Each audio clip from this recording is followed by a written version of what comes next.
Պապոյան, դուք քիչ առաջ ասացիք, որ առաջիկայում սպասվում է համաշխարհային աստղի այցը Հայաստան,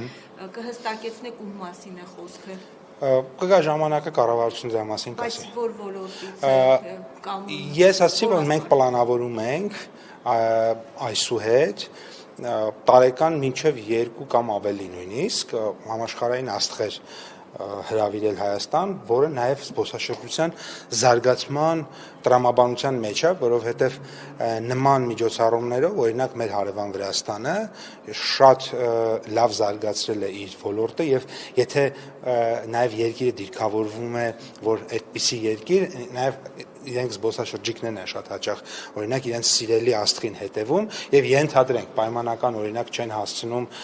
գնալ, չգիտեմ, Աթենքի համերգին, ինքն գիտեն, որ 2 ամիս հետո Երևանում ալնելու գալիս են Երևանի համերգին, այսինքն բայց դա ոչ թե պետքա տենց լինի միայն ժամանակ առ ժամանակ 5 տարի 1, 6 տարի 1, այլ երկիրը ինքը պետք է նման քարտեզի վրա լինի։ Բայց դուք կներեք, արդեն փաստը պիտի բանակցություններ լինեն, չէ՞ ինչ-որ մեկեր, որովհետև համաշխարհային աստղերը ներս չի, որ մի շաբաթ առաջ կասեք անում ինչ-որ։ Չեմ ասի անում։ Պարոն Պապոյան, J.D. Vance-ի այցի հետ կապված ինչ մանրամասն